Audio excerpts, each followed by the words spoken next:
Hello, everyone, and welcome to the latest installment of the LRN webinar series. Thank you for joining us today. Please note that this webinar is being recorded, and I encourage everyone to submit their questions in the Q&A feature, as we will have some time at the end of the webinar to address as many of those questions as we can. We all know that supply chains have never been under more pressure or more scrutiny than they are right now.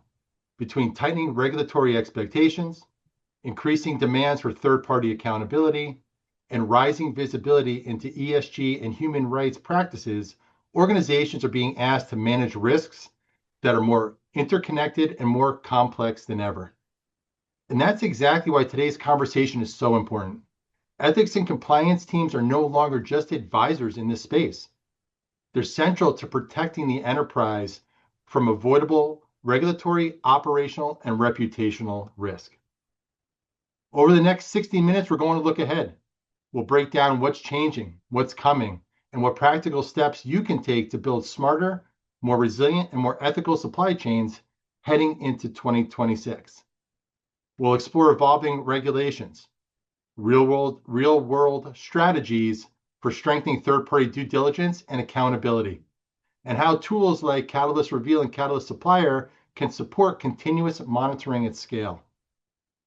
This session is designed for leaders across compliance, risk, procurement, and ESG who are navigating this new landscape and looking for ways to get ahead of it. With that, let's jump in. My name is Neil Magenheim, and I'll be moderating today's session. I'm the SVP of Sales here at LRN, and joined with three amazing folks here, powerhouse panel, as they say. They each bring a unique perspective on global supply chain ethics, compliance, and risk. First, happy to introduce and welcome Nanda Kishore, VP Global Supply Chain at Evoy. Nanda leads Evoy's international operations, overseeing supplier relationships and logistics across a sustainability-driven manufacturing network. His experience balancing efficiency, sustainability, and ethical accountability gives him firsthand insight into how values and performance can coexist in complex supply chains. Nanda, welcome to our conversation. Next, I'm happy to introduce Andrew Kepper, Senior Director of Compliance at Brown-Forman. Andrew heads Brown-Forman's Global Compliance and Ethics Program, covering training, policy design, investigations, and third-party governance.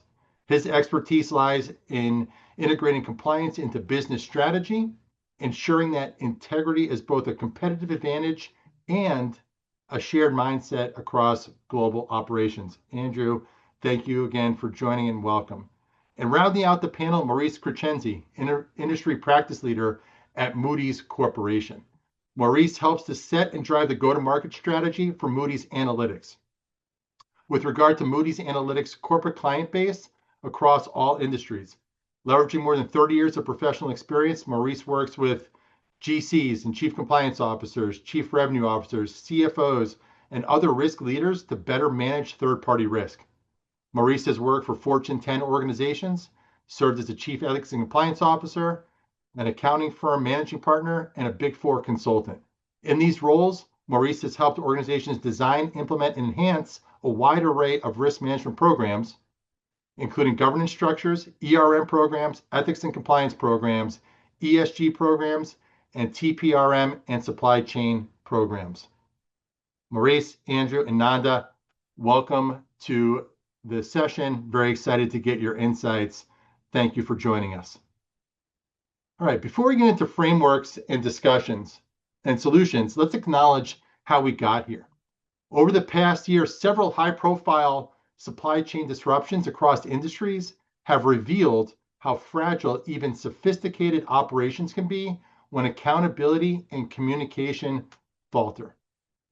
In many of these cases, pressures for speed and output created oversight gaps that rippled through entire organizations, impacting safety, credibility, and financial performance. What these situations show us is that ethical breakdowns often precede operational failures. The real lesson is cultural. Risk management can't just be procedural. It has to be built on transparency, shared responsibility, and the freedom to speak up when something's wrong. And that's really the context for today's discussion. And it raises a critical question. How can organizations build supply chains that are not only efficient and compliant, but also ethical, transparent, and resilient? I'm going to turn this over to Maurice, but Maurice, from your perspective at Moody's, what are companies learning from these kinds of supply chain challenges? How are they rethinking oversight and third-party risk management as a result? Yeah, thank you, Neil. I guess I would start by saying, from a Moody's perspective, right? I'm part of Moody's Analytics, which is the world's largest provider of data that our clients use when they're conducting due diligence on their third parties, both upstream suppliers and downstream third parties in more than 70 areas of risk. From a Moody's perspective, I always like to sort of start this conversation by anchoring the discussion in a framework of an ethics and compliance program to begin with, right?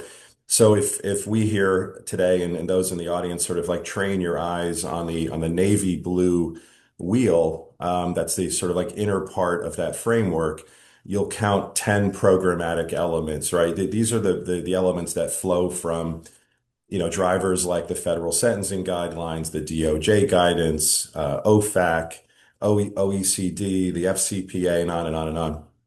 If we think about an effectively designed ethics and compliance program, and then we drill in and we understand that third party risk management is one of those 10 elements. And I'm looking at the wedge at 9 o'clock on that navy blue wheel, right? We have to remember that the idea of managing third party risk from an ethics and compliance perspective is part of the broader effectively designed ethics and compliance program. So the first thing I would say is, for organizations across the board, across industries to think about their third-party risk management initiatives and strategies and tools and techniques as part of the company's broader ethics and compliance program, just to start with.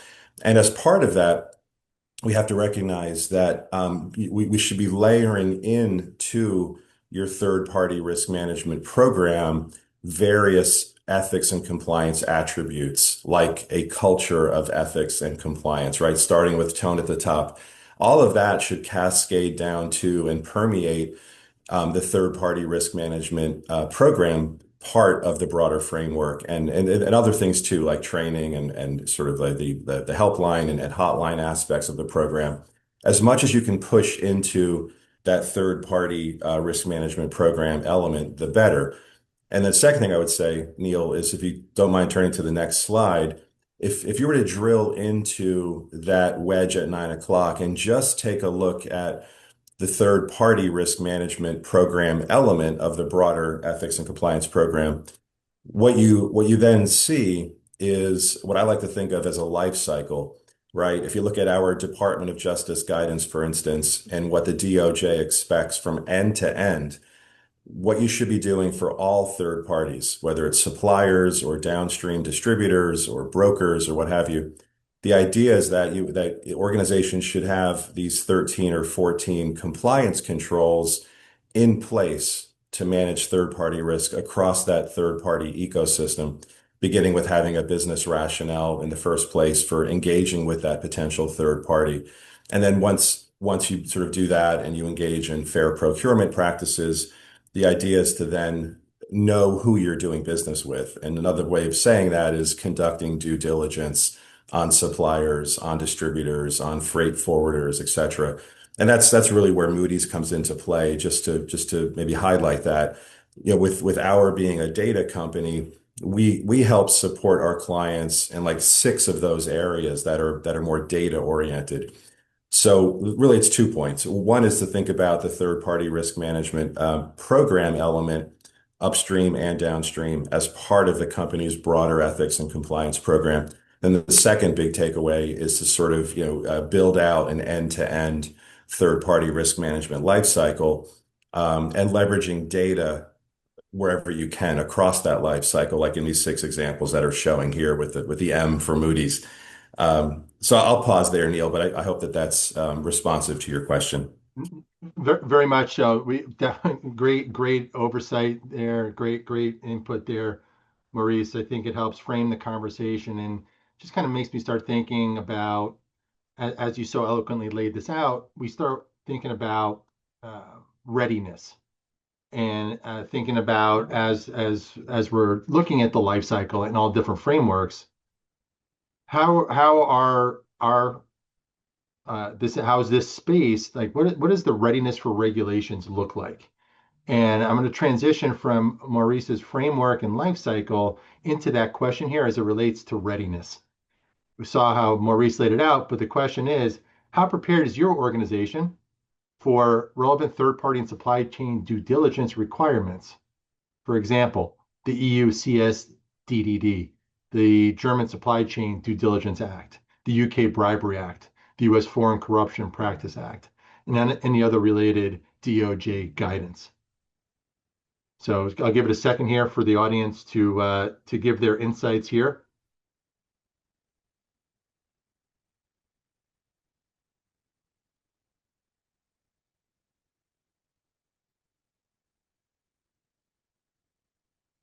All right. So moving on here, just kind of transition out. Maybe Maurice, we could just put a nice bow at the end of this aspect of the conversation. This gives us a nice snapshot of the landscape. Awareness is strong. Readiness might vary widely. So Maurice, from your perspective, what are the most effective steps you're seeing organizations take to build readiness and move from awareness to action? Yeah, thank you. Happy to go again here, Neil. If you maybe wouldn't mind, I've got a slide to help highlight some of these points, but I think, there's certain foundational concepts that organizations should bear in mind when embarking on this journey. I think that the first step really is to understand if you're a chief compliance officer or third-party risk management professional in a company, is to understand your third-party universe, right? To really get your arms around your suppliers, direct and indirect to the extent possible, to understand your downstream third party. So this image on this slide here helps to illustrate the imperative of understanding your full third party ecosystem that's relevant to your organization. And then secondly, within the organization, for the audience here, right, to understand from a company perspective, what does that division of due diligence labor look like? Like which functions are conducting due diligence on which kinds of third parties? It's not uncommon in most companies to have that kind of division of labor where maybe procurement or supply chain is conducting due diligence on suppliers while simultaneously maybe the compliance function is conducting due diligence on downstream third parties. So understanding the universe, understanding the division of due diligence labor, and then collectively through some sort of shared, cross-functional effort, identify and prioritize the different types of compliance risk that those third parties introduce into the organization. And then, as you begin to set out to manage those risks, certainly leveraging data to the extent possible. That's part of our sweet spot here at Moody's is having the data that organizations need to conduct operational or compliance or reputational due diligence on its third parties, both upstream and downstream. The last thing I would say is, we here at Moody's like to talk about this. We're now in an era of exponential risk where so many previously sort of siloed or separate risks are now kind of viewed holistically in an interrelated way. And so to the extent that you can take that kind of holistic approach to conducting due diligence across a variety of risks simultaneously, as opposed to having to do them all kind of individually, all the better, because it just provides more of a 360 view of risk with respect to your third parties. So thank you, Neil. No, no problem. I mean, we could probably spend the next 40 minutes here just digging into some of this amazing content and perspective here, Maurice. But one of my takeaways is how do we think about an integrated, holistic approach here? And I think a critical component about that, as we take that into consideration, is the broader regulatory landscape. Those different regulations that I talked about earlier, like the EU CSDDD, and similar frameworks emerging in other regions are pushing organizations to think differently about accountability and transparency. Andrew, love for you to jump in here and hear from your experience leading compliance globally. How do you simplify and operationalize complex regulatory requirements so that business and supply chain teams can act to them? Yeah, thanks, Neil. It's a really good question, primarily because regulations are complex by nature, but supply chain teams are needing clarity and speed.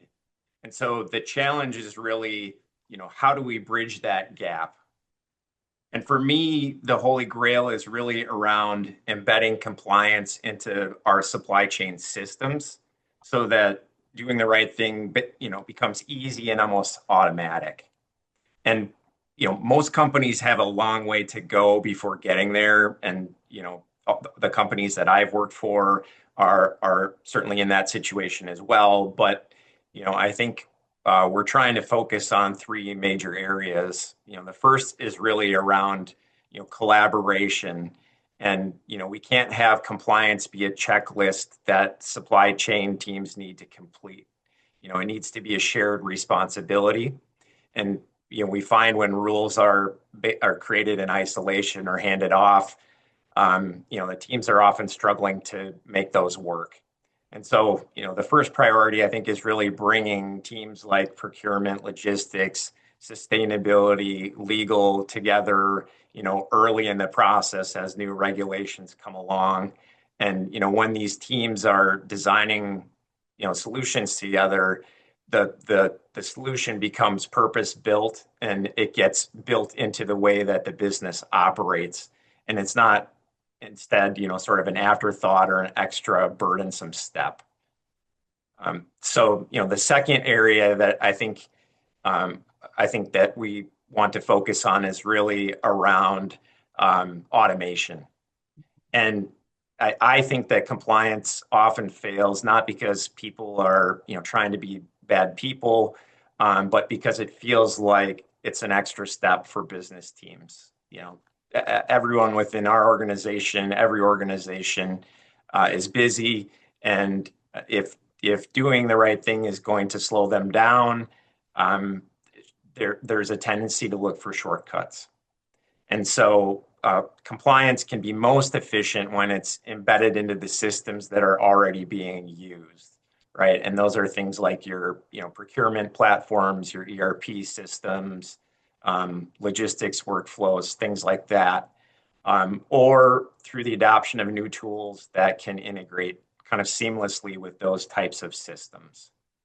And I can think of two major pain points in the vendor onboarding process that really could be addressed through automation. And the first is really around the time that it takes for vendors to complete vendor questionnaires.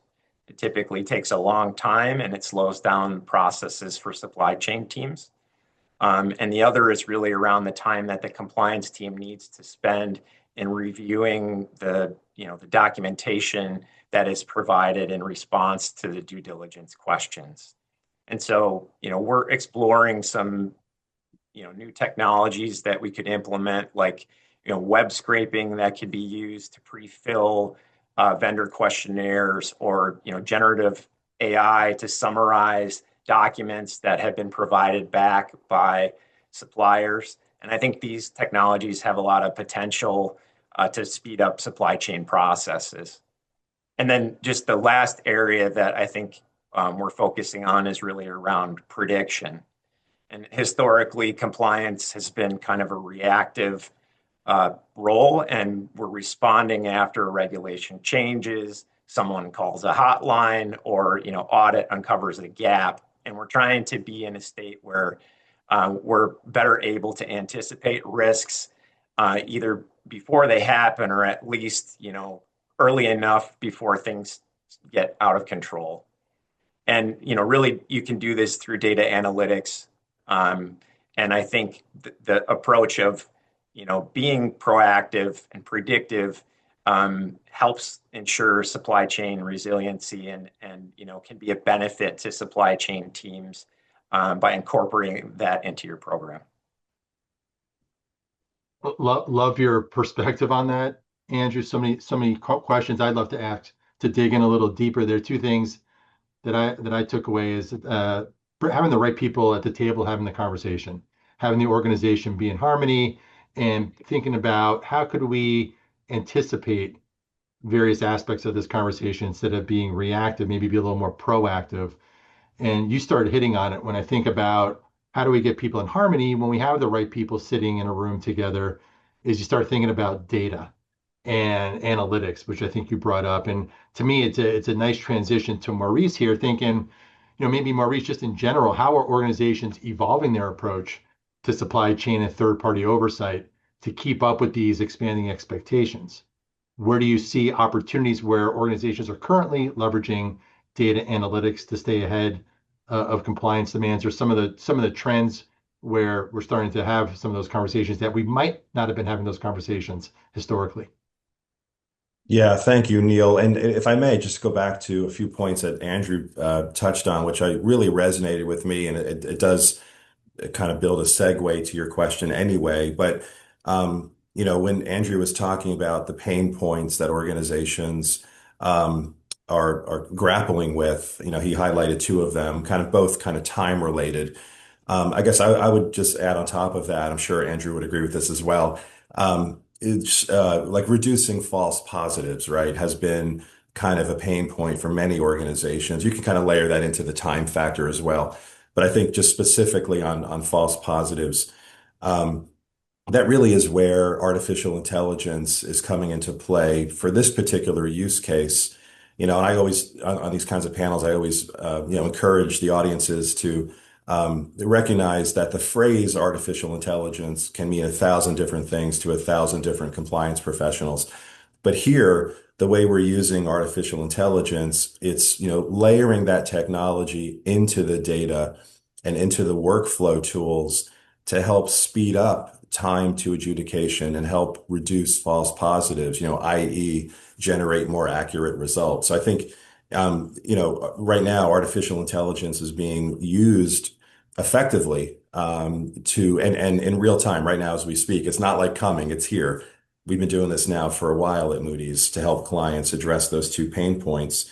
And then on a related note, artificial intelligence, along with, the right kind of data, can also, to Andrew's other point, help organizations from a predictive perspective. Like we're now at a place where we're able to interlink these previously separate data sets, right? Beneficial ownership, sanction screening, adverse media data, all that stuff.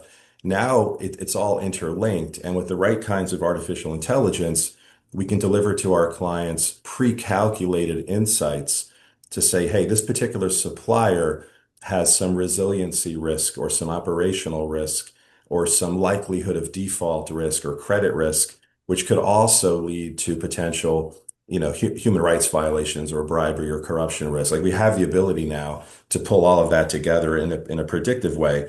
The last thing I would just add quickly, Neil, if you don't mind, maybe turning to the next slide, just to highlight these points, is in this sort of area of now, exponential risk, or this era rather of exponential risk.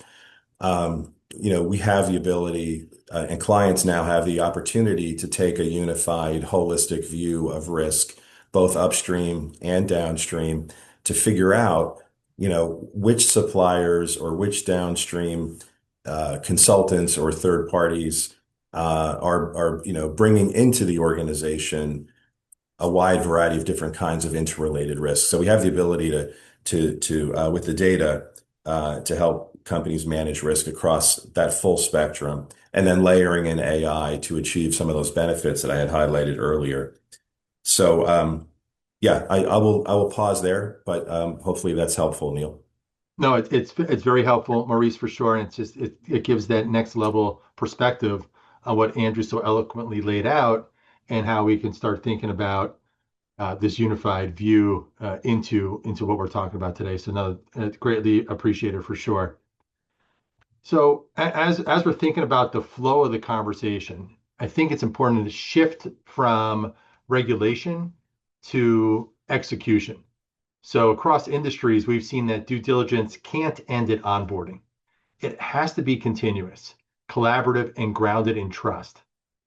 Ananda, I'm gonna start with you. I'd love to get your perspective on this. When you think about evolving regulations and expectations and starting to execute on that, how do you think about embedding sustainability and ethics into your supplier selection and evaluation? Yeah, thanks, Neil. And as you said, the key is embedding. So for me, ethics and sustainability, they aren't separate checklists. When we do a due diligence, they're supposed to be integrated into the process. And I normally follow, let's say, three steps. So the selection itself. So I start with values. Generally, it's very common to start with price to see if the price matches, then check the specs, and then say, okay, we have some couple of questions for you to answer. But it's most important for me that we look at the supplier and check if the values match and make ethical conduct, transparency, and sustainability part of the supplier entry criteria automatically, as Andrew said, instead of an extra as nice to have. So that's the first thing I would establish before even we look into all the RFQs and other details. And then the second step I would say is evaluation. So for me, behavioral metrics, they are equally important or more important than commercial and technical metrics. So it is very important to me as a customer to make sure and get an answer to the question that does the supplier understand our values and does the supplier perform with transparency under pressure? Because it's very easy for supplier to commit a deadline and a cost, but when there is pressure, do they still perform under the transparency requirement? So that's the most important thing. That's the behavioral metrics. And the third and most important for me is continuous engagement. Usually we have this due diligence done in the beginning as once a year or once in 2 years as part of a routine checklist. Rather than that, I advocate a continuous engagement. Tie the ethics to performance and reward long-term ethical partners. Make sure that the suppliers understand our culture and then they're open to report, as Andrew was mentioning. There should be freedom to report if there is something is going wrong or something is going to be wrong, rather than hide and push it down the supply chain. So this is a journey and it's a process. And as much as it looks like it's a checklist where things are answered yes or no and provided, this should be based mostly on real-time data, actual data. And coming from Rolls-Royce for with over a decade of experience, I'm used to even doing due diligence and audits throughout the shifts, throughout the 24 hours, going in different shifts to see the culture and the behavior, how things happen. Do they have the same principles? Do they follow the same transparency even in night shifts, where things could tend to become little relaxed? So that's the thing we need to. So suppliers always mirror our culture as a customer. So if we show and we act as we say, the suppliers will also pick that up. So this is a process, and it should not just stop with one checklist, engaging a third party or using a software to fill it up and say, okay, they comply or they don't comply. It's more of an engagement, I would say. That's my way of supplier selection and evaluation process, Neil.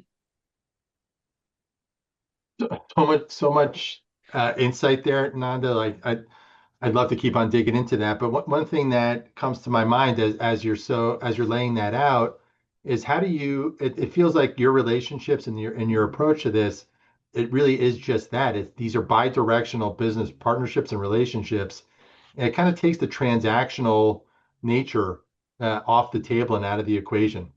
Is that safe to say? Yes, that is very correct. Yeah, I agree to that. yeah. That's amazing. Andrew, from your perspective, how do you think compliance teams ensure this third-party oversight and how it remains both efficient and impactful, where it doesn't become a bottleneck or burdensome? Yeah, I mean, and I think I'm echoing the statements of Nanda and Maurice, around the importance of embedding compliance and processes into our systems. That is, of course, a key component of it, and it creates the impact and the efficiency that we're looking for. Another thing that I think is just really important is that we're pursuing a risk-based approach, and not trying to, boil the ocean, as they say, right?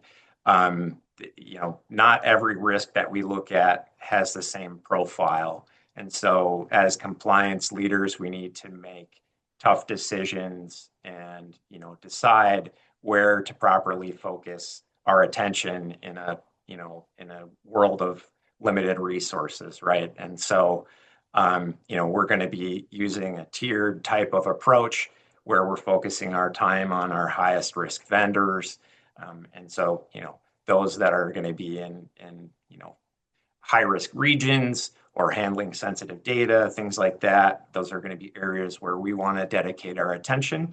And then for low risk vendors, look, we're going to do a light touch on them, and there may even be a justification in some instances to forego due diligence entirely. Those are just decisions that compliance leaders need to make based on the size of their organization, complexity of their supply chain, and their resources that they have.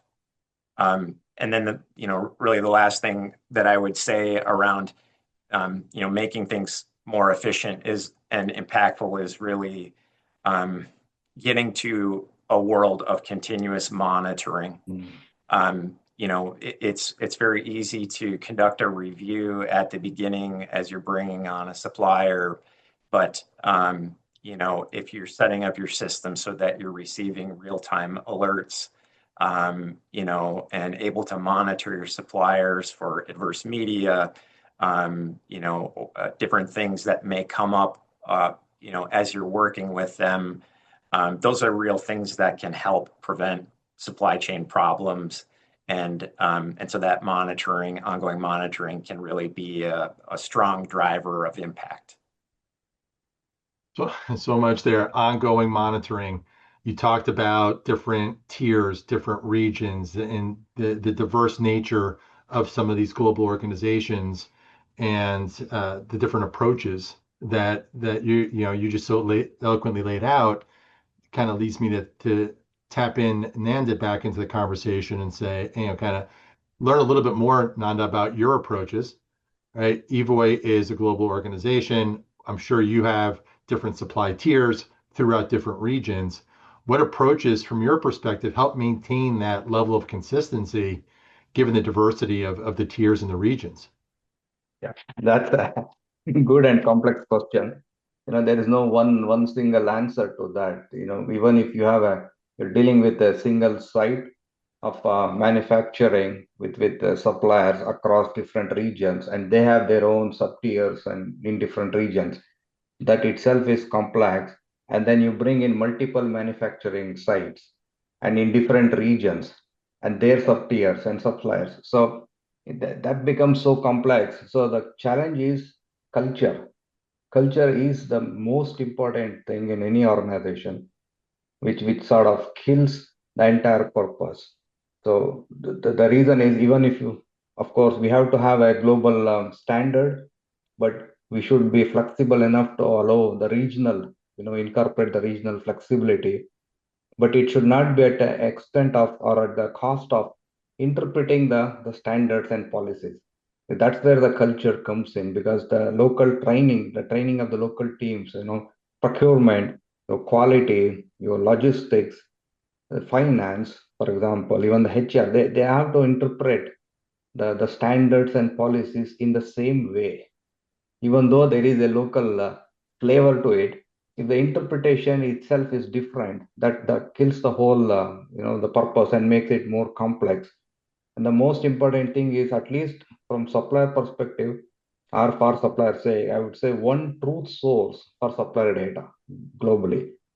I'm used to each local site pulling up their own Excel sheets and their own thing and comparing the KPIs, and we did this. So that spoils the whole thing. So we need to have control on the data, which has to be one source when it comes to supplier data. And for me, consistency, as many people think, it doesn't come with control. Many companies have tried to exercise control and failed in getting the consistency. To me, it comes from clarity, clarity of your expectation, clarity of your values, clarity of your requirements and transparency, and most importantly, as Andrew mentioned and Maurice also said, collaboration. So this has to be in the DNA of our company first. Then we can sort of embed into the suppliers and supply chain. So if we fail in these things, then there is no point in blaming the suppliers or supply chain for any of the issues and risks. I would pause at that because I can go on and on because this is so passionate Your topic for passion is me. contagious, Nanda, for sure. I love listening to you talk. I'd love to hear more for sure. But yeah, as we think about collaboration and one truth source for that data, we are seeing, LRN is seeing, based on our data and reporting, is compliance and procurement are collaborating more and more now.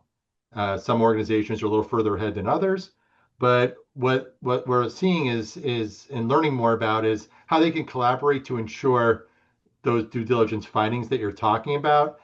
And Andrew, I'd love to get your perspective on taking that next a little bit deeper dive into that potential or ongoing collaboration between compliance and procurement, and that diligence to help do that due diligence to help find the and translate into physical improvements rather than one-time audits.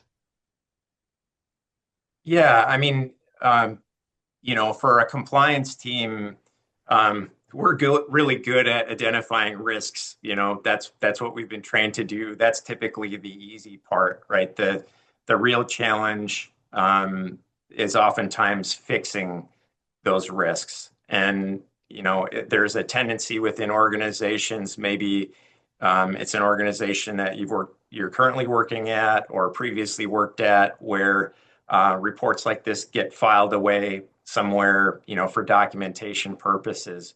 But really driving the change requires a number of additional extra steps. And the first is really, along with this, collaboration theme, but probably more specific, and it's really around, what are the shared objectives of the teams in, what are we trying to create for for an end state for how we review and look at our partners. Compliance is typically looking at things from a risk perspective, and supply chain is looking at cost and delivery. And so how do we kind of integrate those concepts? How do we sort of begin talking with each other to remove some of those silos, right? And so that's the first step. Then really, when these due diligence findings come up, it's about creating, and this, typically falls on the compliance team or the audit team, but the action plans need to be, for remediation, need to be something that's actionable and that supply chain teams or others within the organization, can do something with. And this is another area where compliance sometimes falls short, right? And so, there are ways that we can take some practical steps, like, if a supplier is lacking anti-corruption training, we're making that part of the onboarding process. Or if sustainability standards are weak for some of our vendors, we're creating improvement milestones that are tied to orders. These are now things that are actionable, measurable, and incorporated into processes instead of simply just being in a report. And then, there's other things that we can do in the overall supplier management process to sort of allow for that collaboration and actionable, results to occur, right? And those are things like, you can add your ESG metrics into supplier scorecards, or including, corrective action clauses in your contracts, meeting, during your QBRs, that you are discussing and adding compliance risks into the discussions that are happening with your partners, so that they understand that, compliance is really a key, an important metric that, supply chain teams are looking at. Those are just some of the ideas that come to mind. and it's right on. Andrew, our studies suggest the same thing. What we're seeing is that leading organizations are moving away from that more transactional nature and the oversight from a transactional perspective toward exactly what you were saying, which is a partnership-based governance.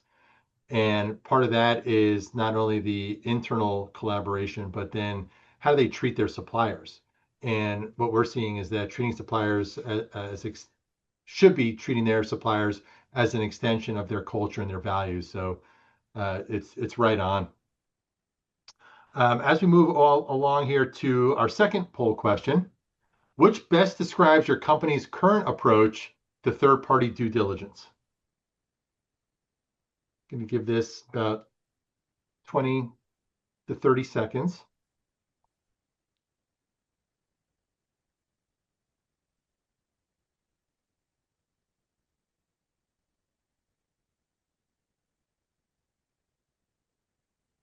Interesting data coming through here.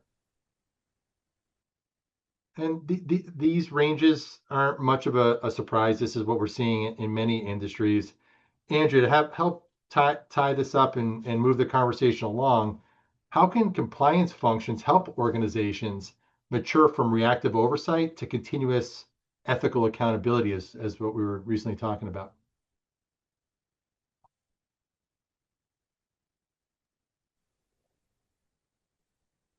Sorry, Neil, was that for me? Yes, that was for you.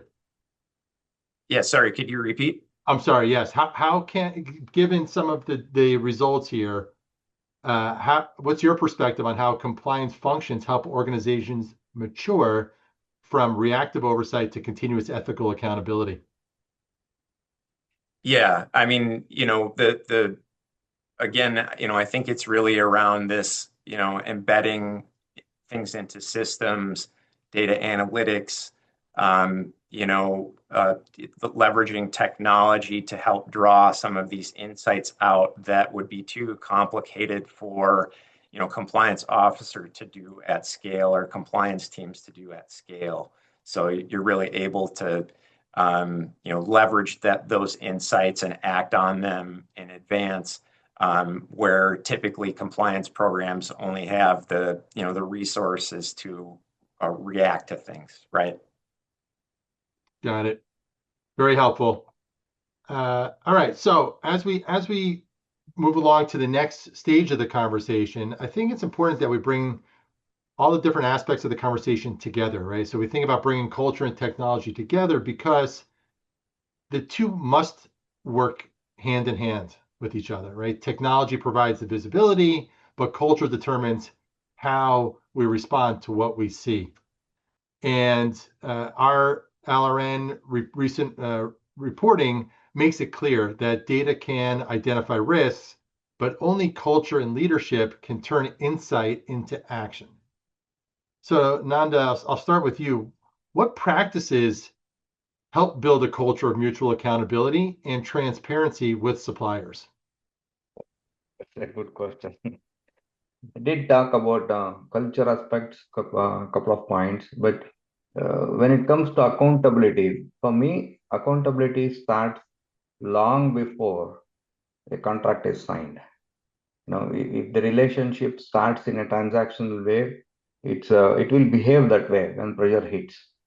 So I would say really three practices that actually matter. We spoke about culture, but it's about not getting the supplier to answer a checklist, but sort of discussing the shared expectations. So what are our expectations as a customer when it comes to transparency, when it comes to ethical behavior, when it comes to sustainability, when it comes to matrix of communication. I always advocate that communication has to be in a matrix, not single point of contact.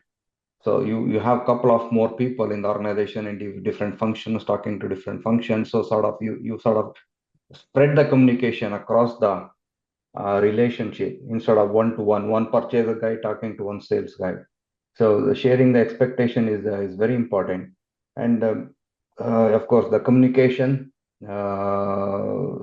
I did mention earlier that the communication should sort of make safe for anyone to report if things are going wrong or if things are, if there is a bad news. They shouldn't feel shy of reporting it. It should be very, very safe. It should be the kind of expectation both sides. And believe me, when suppliers starts to see that transparency is leading to improvement, then the most important thing in the relationship, that is the trust that builds. Because this whole thing is, the weakest link is the trust. So the way we build trust is not by documentation or by orders or by calls, but it's a process. So, and you did mention a very important point about leadership. I would say transparency is a leadership behavior first, and supplier behavior second. Because if we don't show the leadership behavior in a transparency way, as a company, and then we can't expect the same thing coming back from the suppliers or supply chain, because I did mention that suppliers always mirror customers' culture. So it's a mirror when we talk about managing the ethics, culture, and technology, and holding somebody accountability. First, we should hold ourselves accountable to the highest level of standards and behave in that way in front of the suppliers when the supplier is seeing and when supplier is not seeing. And one of the important shared, the practices is not calling audit, not saying that we audit, making it as a practice. So you co-develop corrective actions. When things go wrong, work with the supplier, develop a complete corrective and preventive actions together, and share lessons learned. This is very important thing I learned in my career, especially when it comes to health and safety. We always see something has gone wrong with one particular case, maybe a couple of suppliers or one supplier involved. We work with them and close it, and we rarely think about spreading that lessons learned or sharing that across the supply chain. Because if it has happened at one place, it could happen at different places or different suppliers. So why do we wait for that to happen? Why don't we share the lessons learned? So these kind of collaborations, I would call it as a practice. This sort of brings the relationship and makes the relationship more stronger. And then you can hold somebody accountable. So these are like the foundation steps. So if you have to work on that, then the accountability come and start. So people confuse accountability to a contract and some KPIs mentioned in that. I find accountability is the end product of all these practices. Yeah, Amazing. I will stop at that. No, it's such valuable insight for the folks here. Nanda, so we appreciate that. And Maurice, love to have you jump back in here. I'm sure in your career, the different areas of expertise and experiences that you've had, I'm sure you've sat at the crossroads of all these things. And you also are working with companies across industries to evaluate third-party risk. From your perspective, how are these leading organizations leveraging data and analytics to spot many potential risks or emerging risks before they become major issues? Yeah, thank you, Neil. I guess, look, I'll just maybe share a few thoughts here first. And it goes back to a previous point that I think Andrew might have made earlier in the session is, we need to move away from a check the box approach to due diligence, right? I think, far too often we see organizations, I've seen, former clients of mine who know they need to do some kind of screening. So they sort of, shop around quickly, pick a platform, plug it in and check the box and sort of call it a day. I think that the more meaningful and more effective way of approaching all of this, even before we get to a discussion around data, Neil, is, and I hit a few of these points earlier, is I think that there's some precursor steps that organizations should be taking before even shopping around for data providers or platforms. And again, it's to understand the universe of third parties. That's really the first stepping stone. Upstream suppliers, downstream third parties, like really understand your ecosystem first. Secondly, then prioritize those third parties and figure out internally what that division of due diligence labor is on those different kinds of third parties, like I mentioned earlier. And once you kind of have that organized, then figure out what are the key areas of third party risk that each of those types of third parties introduce into the organization. So, i.e., what are the risks that we're actually focused on, or what are the risks that we should be conducting due diligence on. And then I think you get into a discussion around data and technology. Okay, it's like then like what's the best data or workflow tools that we should be leveraging in light of our business model and in light of our third party ecosystem.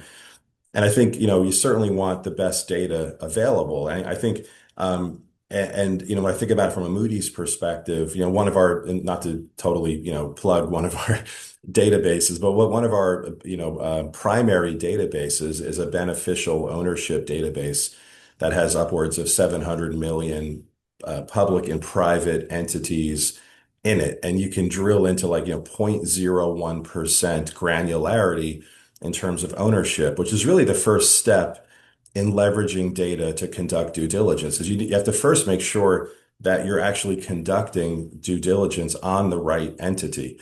And that first step is, doing the beneficial ownership due diligence. And you need to have, all of that data available in order to do that. And then once you've confirmed that it's the right third party that you're actually doing due diligence on, then you want to get into the different kinds of screening that are relevant for that third party and for that company. And so whether it's, shell company, I'm citing some of the developments under the Trump administration in the last 12 months, with a heavy focus on cartels or transnational criminal organizations, shell company detection. Like you have to have the data available to do all those things. So, I mean, we're at a point now where we're talking about running due diligence in a way that's far more than just adverse media screening, right? We need to do beneficial ownership. We've got to really drill into the different risks in an integrated way, and then be able to link those different data sets simultaneously. And that gets back to a previous point, of doing like a triangulated view of risk so that you can actually begin to predict risk, whether you're talking about, to move away from compliance for a second and just sort of talk more like operational supplier risk. We now have ways with our data to sort of track weather patterns, right? And in a proactive way, predict potential catastrophes or disasters from a supplier perspective by using our weather data or other kinds of relevant data.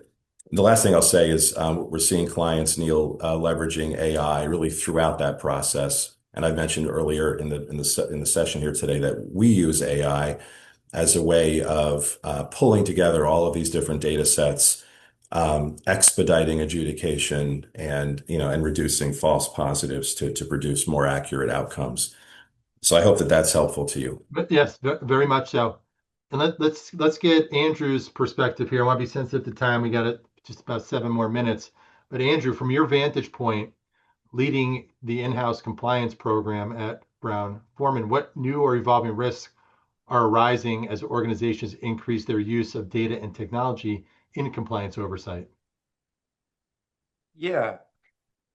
So Neil, I think as organizations are leaning more heavily on data and technology, we're seeing some really great opportunities, but also some significant emerging risks. And the first, I guess I would point out, is around data privacy and security. So of course, the more data that we're collecting, whether it's employee data, transactions, or vendor data, the more of that we have, the greater risk and exposure we have if there is a breach or that data ends up being mishandled.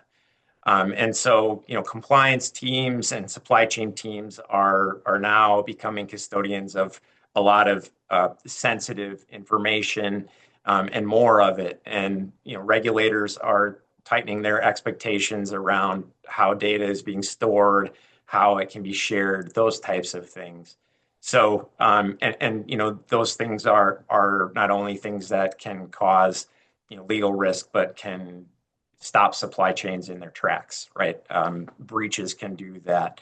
And so, that's really I would say, kind of the first main risk.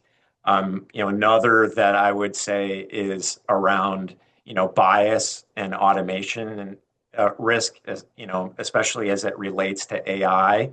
So, AI tools are becoming a lot more common for monitoring transactions or flagging, patterns that may be unusual. And it's really powerful, but those results can also provide, skewed results.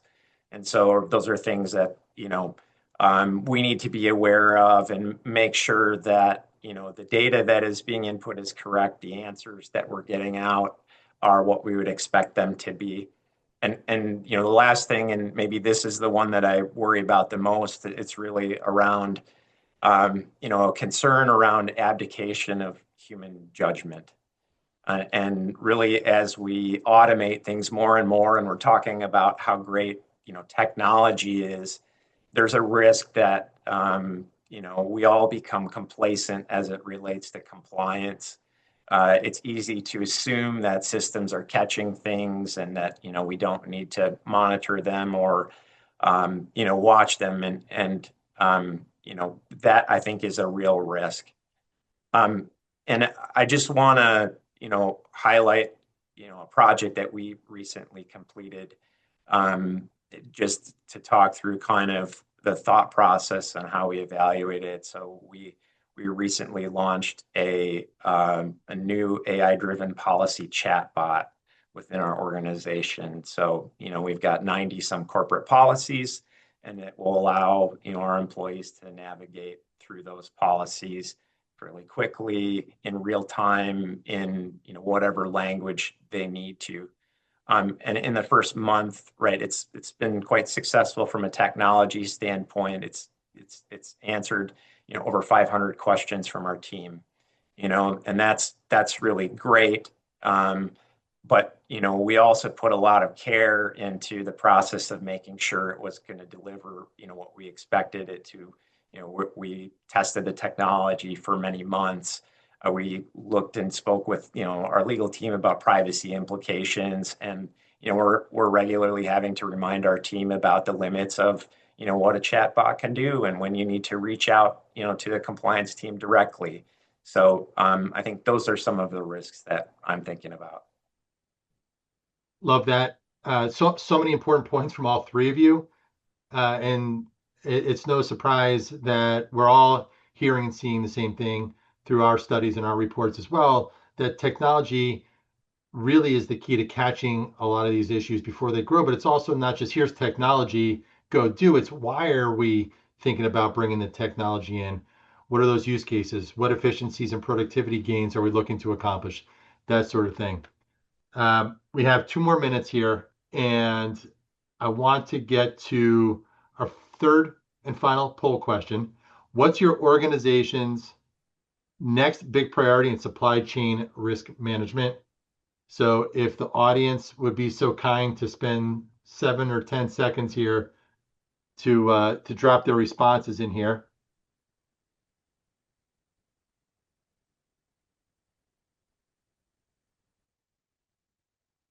Seeing the data come up here in real time. And from my perspective, it's super encouraging to see the focus on ethics and accountability. It is a trend that aligns with how leading companies are reshaping their approach to risk. So it's nice when all the data aligns itself. I did have a vision of addressing some audience questions. Unfortunately, we are out of time from that perspective.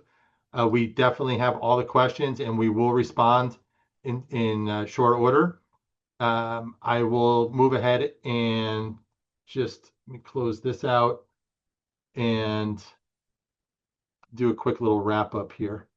I want to thank everyone for joining us today. Special thanks to Nanda, Andrew, and Maurice for such a thoughtful and practical discussion. We could have gone on for a lot longer.